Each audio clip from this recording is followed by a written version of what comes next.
Hello student, good morning. हम last class में पढ़े थे कि कोशिका कितने प्रकार के होते हैं। तो हमने बताया था कि कोशिका 2 प्रकार के होते हैं। संख्या के आधार पर हमने बताया था कि कोशिका 2 प्रकार के होते हैं। ठीक है, एक कोशिका या यूनिसेलुलर सेल और मल्टीसेलुलर सेल। ठीक है, unicellular cell and multicellular cell. आज हम पढ़ाने जा रहे हैं, फिर कोशिका के प्रकार के ही बारे में बता रहे हैं, लेकिन ये कोशिका के प्रकार जो है, सेल के टाइप्स ऑफ द सेल जो हैं, तो ये क्या है, केंद्रक के आधार पर, न्यूक्लियस के आधार पर हम इसको 2 भाग में डिवाइड कर सकते हैं। तो सबसे पहले आए देखते हैं कि types of cell.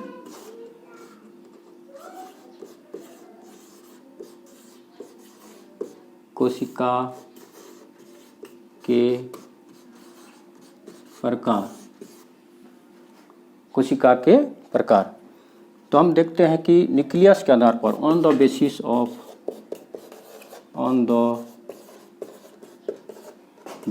Of nucleus,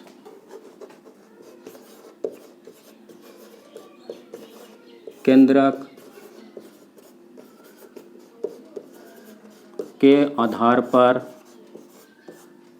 हम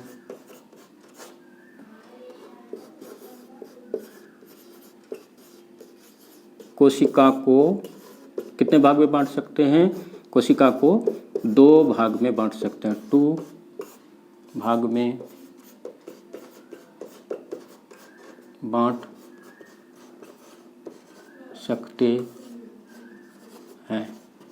या हम कह सकते हैं कि कोशिका कितने प्रकार का होता है? कोशिका 2 प्रकार का होता है। पहला क्या होता है? Prokaryotic cell. पहला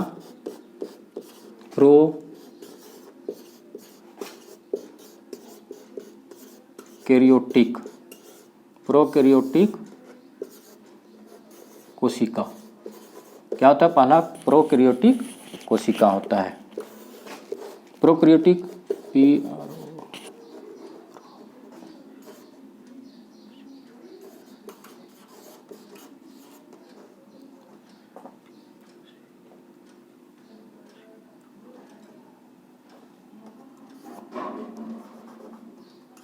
प्रोकैरियोटिक सेल।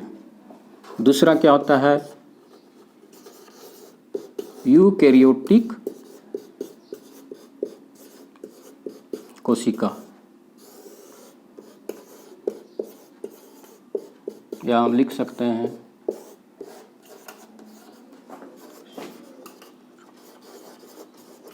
Eukaryotic cell.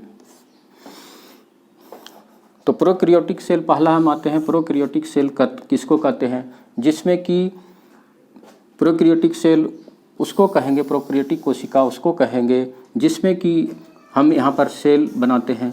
तो सेल में जो न्यूक्लियर मेम्ब्रेन जो होता है वो प्रोकैरियोटिक सेल में नहीं पाया जाता है। ठीक है, तो हम केंद्रक के आधार पर देखते हैं, ये प्रोकैरियोटिक सेल में जो होता है, प्रोकैरियोटिक कोशिका में जो होता है, वो न्यूक्लियस जो होता है यहाँ पर सेंटर पार्ट में, वो यहाँ पर न्यूक्लियर मेम्ब्रेन जो है नहीं पाया जाता है। इसको हम प्रोकैरियोटिक सेल कहते हैं। और जिसमें यूकैरियोटिक सेल में क्या होता है, इसमें वेल डेवलप्ड न्यूक्लियर सेल पाया जाता है। ठीक है, यहाँ पर वेल डेवलप्ड न्यूक्लियर सेल पाया जाता है, इसलिए यहाँ पर यूकैरियोटिक कोशिका कहते हैं।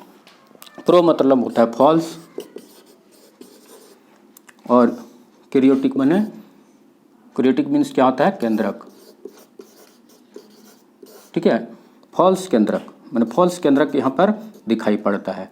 और यू मतलब क्या होता है? ट्रू। कैरियोटिक मतलब केंद्रक, न्यूक्लियस।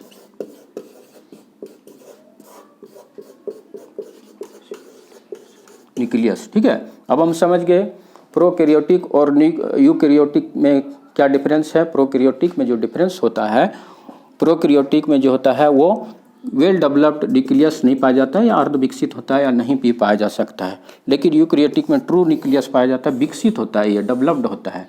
ठीक है। और ये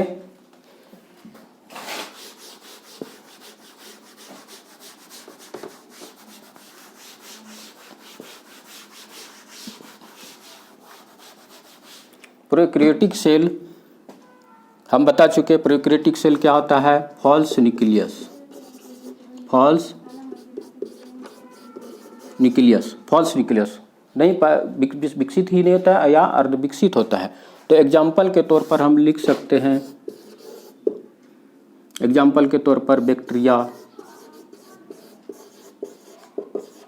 साइनोबैक्टीरिया,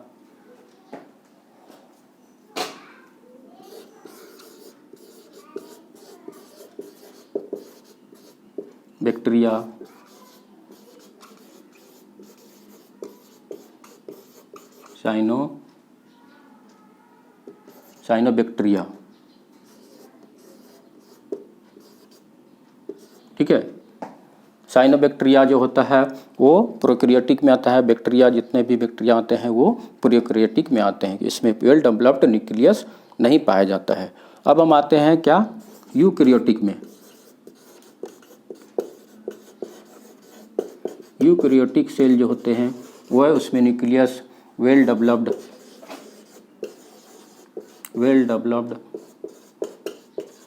न्यूक्लियस होते हैं। ठीक है। और इसका एग्जाम्पल के तौर पर हम लिख सकते हैं जितना भी ऑल प्लांट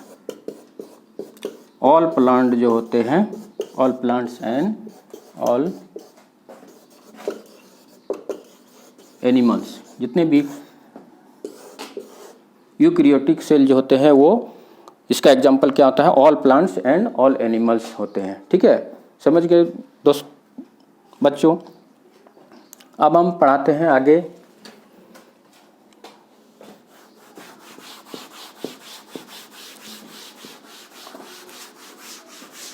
अब हम आगे बढ़ते हैं और देखते हैं क्या सेल का स्ट्रक्चर, कोशिका का स्ट्रक्चर जो होता है वो किस तरह से होता है। कोशिका में जब हम इलेक्ट्रॉन माइक्रोस्कोप में देखते हैं तो हमको बहुत सारे कंपोनेंट्स दिखाई देते हैं, जिसको हम क्या कहेंगे? कोशिकांग कहेंगे या सेल ऑर्गेनेल्स कहते हैं। ठीक है। जब हम माइक्रोस्कोप में देखते हैं, इलेक्ट्रॉन माइक्रोस्कोप में, तो हमें बहुत सारी कोशिकाएं में जो दिखाई देती है, बहुत सारी संरचनाएं दिखाई देती है। जब हम कोशिका में देखते हैं इलेक्ट्रॉन माइक्रोस्कोप की सहायता से, तो बहुत सारे हमको क्या दिखाई देते हैं? बहुत सारे कोशिकांग दिखाई पड़ते हैं या कंपोनेंट दिखाई देते हैं, जिसको हम क्या कहते हैं? सेल ऑर्गेनेल्स बोलते हैं। तो आते हैं, तो हम लिखते हैं, ठीक है, कोशिका। हम देखते हैं कोशिकांग क्या क्या होता है। सेल,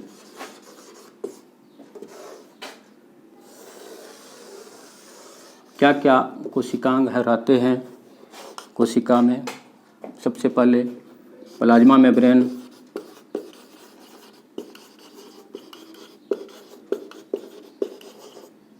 या इसको क्या कहते हैं? कोशिका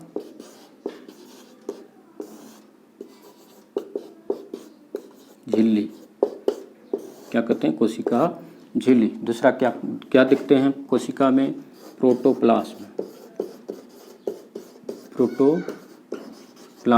या जीव द्रव्य। क्या दिखते हैं? जीव द्रव्य। तो इसके अंतर्गत जो बाहरी लेयर जो होते हैं कोशिका का, उसका क्या नाम है? Plasma membrane.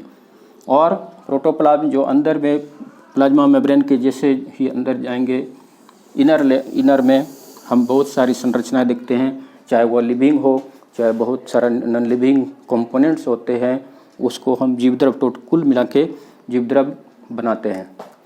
तो इसमें हम देखते हैं क्या? दो पार्ट देखते हैं। क्या? साइटोप्लाज्म, कोशिका द्रव्य, और दूसरा क्या देखते हैं? न्यूक्लियस, केंद्रक। इसको हम लिख सकते हैं न्यूक्लियस और इसको साइटोप्लाज्म। दो भाग में जीवद्रव को, ये तो प्लाज्मा मेम्ब्रेन जो होगी, प्लाज्मा मेम्ब्रेन ऊपर से जो दिखाई पड़ते हैं, ठीक है। ये हुआ कोशिका का बाहरी लेयर, आउटर मोस्ट लेयर जो होता है उसको क्या कहते हैं, प्लाज्मा मेम्ब्रेन। जैसे ही हम इसके अंदर जाते हैं तो बहुत सारी संरचनाएं दिखाई पड़ती है। ये प्लाज्मा मेम्ब्रेन के जस्ट अंदर जो इनर पोर्शन होता है उसको हम क्या कहते हैं, जीवद्रव कहते हैं। अब जीवद्रव के अंदर देखिए यहाँ पर क्या दिखाई पड़ता है, इस भाग को हम क्या कहते हैं, साइटोप्लाज्म। साइटोप्लाज्म और यहाँ पर न्यूक्लियस होते हैं।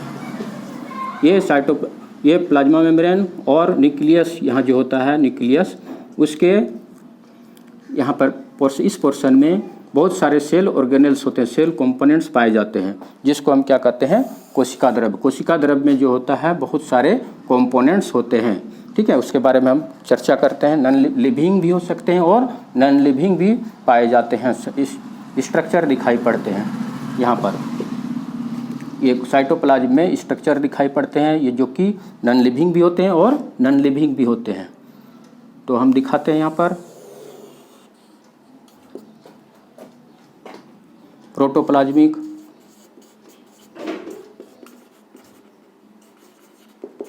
लिविंग स्ट्रक्चर, और यहाँ लिखते हैं हम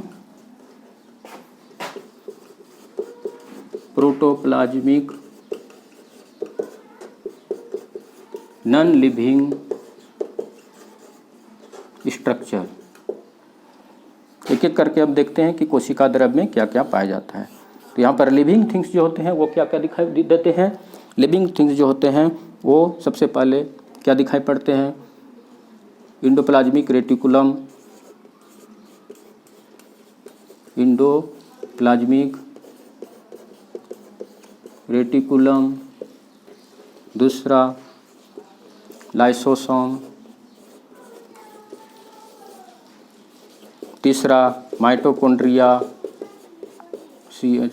माइटोकॉन्ड्रिया, राइबोसोम,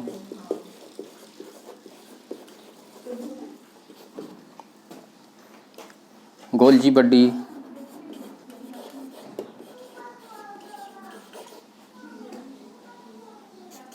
गोल्जी बॉडी, निकलवाड, गोल्जी बॉडी होते हैं, ठीक है। उसके बाद फिर यहाँ पर नॉन लिविंग थिंग्स जो होते हैं, नॉन लिविंग स्ट्रक्चर दिखाई पड़ते हैं। यहाँ पर lipids, protein, fat, Biles, secretary organs, secretary product, secretary products, vacuoles इत्यादि दिखाई पड़ते हैं, ठीक है। एक बार हम फिर से बताना चाहते हैं, हम जब कोशिका को इलेक्ट्रॉन माइक्रोस्कोप में देखते हैं तो हमको बहुत सारे कंपोनेंट्स दिखाई पड़ते हैं। ये कंपोनेंट कौन कौन से हैं, सबसे पहले प्लाज्मा मेम्ब्रेन, उसके बाद क्या आता है, प्रोटोप्लाज्म, जिसको हम हिंदी में कहते हैं कोशिका झिल्ली और जीव द्रव्य, ठीक है। अब हम जीव द्रव्य, कोशिका झिल्ली जो बाहरी लेयर जो होता है उसको हम कोशिका झिल्ली या प्लाज्मा मेम्ब्रेन कह सकते हैं। फिर उसके अंदर जो यहाँ पर बहुत सारे लिविंग नॉन लिविंग थिंग्स होते हैं वो क्या आते हैं, वो क्या कहलाते हैं, प्रोटोप्लाज्म या जीव द्रव्य कहलाते हैं, ठीक है। अब जीव द्रव्य को हम दो भाग में डिवाइड कर सकते हैं, एक कोशिका द्रव्य साइटोप्लाज्म जिसको कहते हैं, दूसरा क्या होता है, केंद्रक या न्यूक्लियस, ठीक है। अब इसमें कोशिका द्रव्य में जो पाया जाता है वो नॉन लिविंग थिंग्स भी होते हैं और लिविंग थिंग्स भी होते हैं, लिविंग थिंग्स भी होते हैं और नॉन लिविंग थिंग्स भी होते हैं। तो लिविंग थिंग्स में क्या क्या आगे, इंडोप्लाज्मिक रेटिकुलम, लिविंग स्ट्रक्चर में lysosome, mitochondria, ribosome, Golgi body, ये सब और सारे कंपोनेंट्स पाए जाते हैं जो कि लिविंग स्ट्रक्चर होते हैं, बनाते हैं। और नॉन लिविंग स्ट्रक्चर में क्या क्या होते हैं, नॉन लिविंग स्ट्रक्चर में lipid, proteins, bile, secretary products, vacuoles, ठीक है। ये सब किस में आ गए, कोशिका द्रव्य में। ये जो कोशिका द्रव्य न्यूक्लियस और न्यूक्लियस और प्लाज्मा मेम्ब्रेन के जो बीच में रहते हैं उसको साइटोप्लाज्म कहते हैं, कोशिका द्रव्य कहते हैं। इसी में बहुत सारे कंपोनेंट्स पाए जाते हैं जो कि नॉन लिविंग और लिविंग थिंग्स स्ट्रक्चर बनाते हैं। अब हम केंद्रक की बात करते हैं तो केंद्रक में क्या पाया जाता है? सबसे पहले यहाँ पर न्यूक्लियस होता है, तो यहाँ पर न्यूक्लियर मेम्ब्रेन पाया जाता है। फिर उसके अंदर जाते हैं तो यहाँ पर न्यूक्लियोप्लाज्म पाया जाता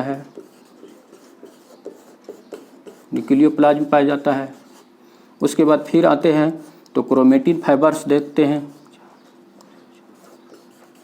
क्रोमेटिन फाइबर्स। उसके बाद फिर क्या देखते हैं? एक न्यूक्लियस देखते हैं। ठीक है, इस प्रकार से हमारा जो कोशिका जो होता है ये पूरे स्ट्रक्चर इस तरह से दिखाई पड़ता है। ठीक है दोस्तों, प्लाज्मा मेम्ब्रेन के अंदर प्रोटोप्लाज्म को डिवाइड कर सकते हैं। साइटोप्लाज्म न्यूक्लियस, दो भाग में प्रोटोप्लाज्म को डिवाइड कर सकते हैं, कोशिका द्रव्य और केंद्रक में। तो कोशिका द्रव्य जो होता है प्लाज्मा मेम्ब्रेन और न्यूक्लियस के बीच के पोर्शन को कहा जाता है। तो इसमें नॉन लिविंग और लिविंग थिंग्स भी पाए जाते हैं। ठीक है, लिविंग और नॉन लिविंग थिंग्स में क्या हो गया? Endoplasmic reticulum, mitochondria, ribosome, chromosome, ये सब लिविंग थिंग्स में आते हैं। और जो नॉन लिविंग थिंग्स जो साइटोप्लाज्म पाए जाते हैं वो लिपिड हुए, प्रोटीन हुए, फैट हुए, कार्बोहाइड्रेट हुए, ठीक है, बाइल हुए, सेक्रेटरी प्रोडक्ट्स इत्यादि बहुत सारे जो चीज़ पाए जाते हैं, स्ट्रक्चर पाए जाते हैं। और उसके बाद फिर हम केंद्रक की बात करते हैं। केंद्रक में क्या क्या होते हैं? केंद्रक में सबसे पहले यहाँ पर देखते हैं सेंटर पार्ट में एक न्यूक्लियस पाया जाता है जिसको हम केंद्रक कहते हैं। वो एक न्यूक्लियर मेम्ब्रेन, चारों तरफ से एक बाउंड्री वाल होता है, उसको न्यूक्लियर मेम्ब्रेन कहते हैं। न्यूक्लियर मेम्ब्रेन के अंदर न्यूक्लियोप्लाज्म होते हैं। न्यूक्लियोप्लाज्म के अंदर फिर क्रोमेटिन फाइबर्स होते हैं। क्रोमेटिन फाइबर्स के बाद फिर एक जगह देखते हैं छोटे जैसे स्ट्रक्चर दिखाई पड़ता है, उसको क्या कहते हैं? न्यूक्लियस कहते हैं। ठीक है, इस तरह से हम स्ट्रक्चर यूकैरियोटिक सेल का देखते हैं, यूकैरियोटिक सेल में देखते हैं। हम प्रोकैरियोटिक की बात बाद में करेंगे, पहले ये स्ट्रक्चर जो हम देखे बनाए वो यूकैरियोटिक सेल के होते हैं, जो कि ट्रू न्यूक्लियस ये पेड़ पौधे या फिर सभी जंतुओं में पाए जाते हैं। ठीक है, अब हम स्ट्रक्चर की बात करते हैं। सबसे पहले यूकैरियोटिक सेल जो जंतु में पाए जाते हैं, जंतु कोशिका में पाए जाते हैं, तो उसका हम स्ट्रक्चर फिगर के तौर पर हम देखते हैं।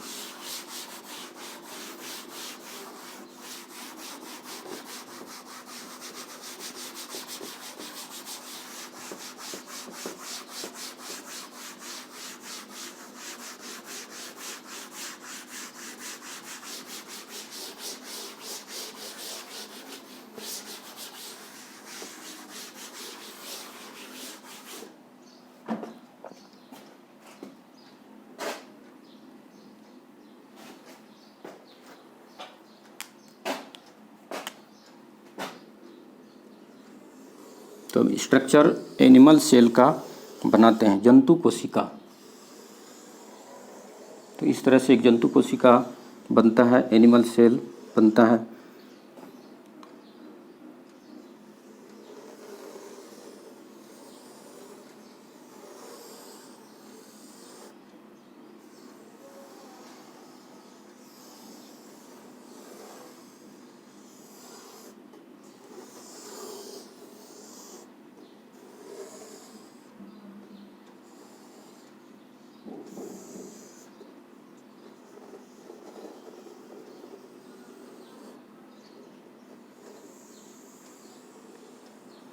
इलेक्ट्रॉन माइक्रोस्कोप में जब यूकैरियोटिक सेल को देखते हैं तो इस तरह की संरचना दिखाई देती है।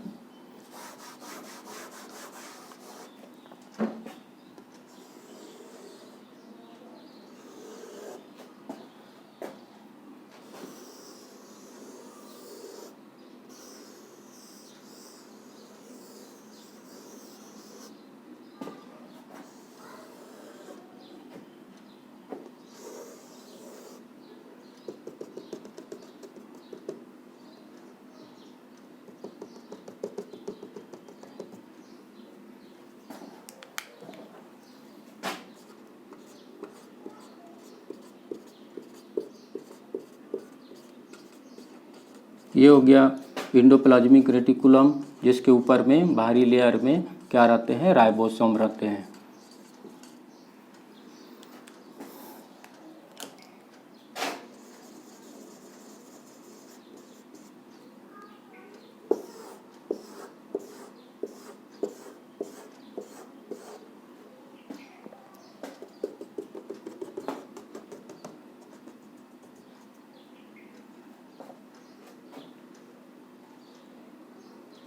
तो हम लिख सकते हैं इसको, सबसे आउटर लेयर जो होता है कोशिका में, जो सेल में, जो सेल का सबसे बाहरी स्ट्रक्चर जो होता है, बाहरी लेयर जो होता है, उसको प्लाज्मा मेम्ब्रेन कहते हैं। प्लाज्मा मेम्ब्रेन क्या कहते हैं, प्लाज्मा मेम्ब्रेन कहते हैं। फिर हम देखते हैं क्या रहता है, ये किसी क्या स्ट्रक्चर हुआ, एंडोप्लाज्मिक रेटिकुलम। एंडोप्लाज्मिक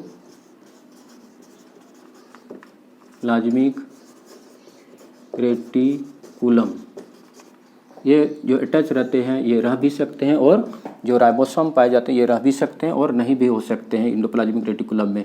जिस एंडोप्लाज्मिक रेटिकुलम में ये राइबोसोम रहता है उसको हम रफ एंडोप्लाज्मिक रेटिकुलम कहते हैं, और ये स्ट्रक्चर जो राइबोसोम जो नहीं रहते हैं उसको स्मूथ एंडोप्लाज्मिक रेटिकुलम कहते हैं। ठीक है, वो हम बाद में पढ़ाएंगे जब हम cell organelles in detail study कराएंगे, क्रोमोसोम के बारे में, माइटोकॉन्ड्रिया के बारे में, एंडोप्लाज्मिक रेटिकुलम के बारे में, प्लाज्मा मेम्ब्रेन के बारे में, तो हम इसके बारे में डिटेल से चर्चा करेंगे। अभी हम सेल ऑर्गेनेल्स के बारे में देखते हैं, जंतु कोशिका के बारे में देखते हैं, जंतु कोशिका में कौन कौन से ऑर्गेनेल्स पाए जाते हैं उसके बारे में स्टडी करते हैं। ठीक है, तो ये क्या हो गया, राइबोसोम। उसके बाद ये लाइसोसोम, उसके बाद ये न्यूक्लियस, यहाँ पर माइटोकॉन्ड्रिया,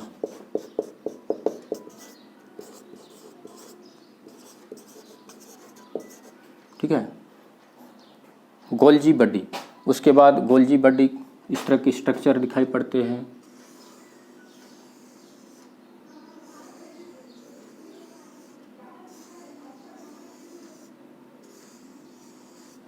यहाँ पर क्या हो गया, गोल्जी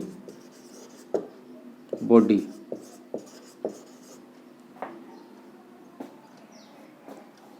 यहाँ पर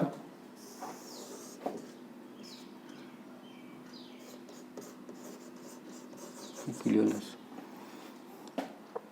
ठीक है, तो इस तरह से हम स्ट्रक्चर जो देखते हैं इलेक्ट्रॉन माइक्रोस्कोप में, वो यहाँ पर ये कौन सा कोशिका हो गया, एनिमल सेल, जंतु कोशिका के बारे में इसमें विस्तार से चर्चा किया गया है, और हम इसके सेल ऑर्गेनेल्स के बारे में डीपली स्टडी करेंगे।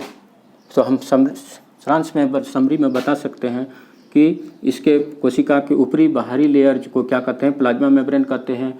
उसमें एंडोप्लाज्मिक रेटिकुलम एक जालीनुमा संरचना दिखाई पड़ता है, उसको हम एंडोप्लाज्मिक रेटिकुलम कहते हैं। इसके ऊपर में एक राइबोसोम होता है। राइबोसोम क्या होता है, एंडोप्लाज्मिक रेटिकुलम होता है। एंडोप्लाज्मिक के ऊपर राइबोसोम रहता है। राइबोसोम किसी में, ये एंडोप्लाज्मिक रेटिकुलम में किसी में रह सकता है और किसी में नहीं भी रह सकता है। तो जिसमें रहता है राइबोसोम उसको कहते हैं रफ एंडोप्लाज्मिक रेटिकुलम, और जिसमें नहीं रहता एंडोप्लाज्मिक राइबोसोम वो एंडोप्लाज्मिक स्मूथ एंडोप्लाज्मिक रेटिकुलम कहलाता है। अब हम गोल्जी बॉडी की बात करें तो ये गोल्जी बॉडी स्ट्रक्चर इस दिखाई पड़ते हैं, तो इसको क्या कहते हैं, गोल्जी बॉडी। उसके बाद यह सबसे स्मॉलेस्ट पार्टिकल जो होता है, स्मॉलेस्ट स्ट्रक्चर दिखाई पड़ता है जो कि राइबोसोम कहलाता है। उसके बाद फिर यहाँ पर लाइसोसोम होता है। लाइसोसोम को एक हाइड्रोलाइटिक एंजाइम से पाया जाता है जिसको सुसाइड बैग भी कहते हैं। ठीक है, लाइसोसोम को। उसके बाद एक न्यूक्लियस, सेंटर पार्ट में एक न्यूक्लियस पाया जाता है। न्यूक्लियस पाया जाता है तो उसमें न्यूक्लियस पाया जाता है, इसमें क्रोमेटिन फाइबर्स का पाए जाते हैं। क्या है, क्रोमेटिन फाइबर, क्रोमेटिन फाइबर्स कहते हैं। तो इस तरह से स्ट्रक्चर। यहाँ पर माइटोकॉन्ड्रिया होता है। माइटोकॉन्ड्रिया को हम power house of the cell कहते हैं।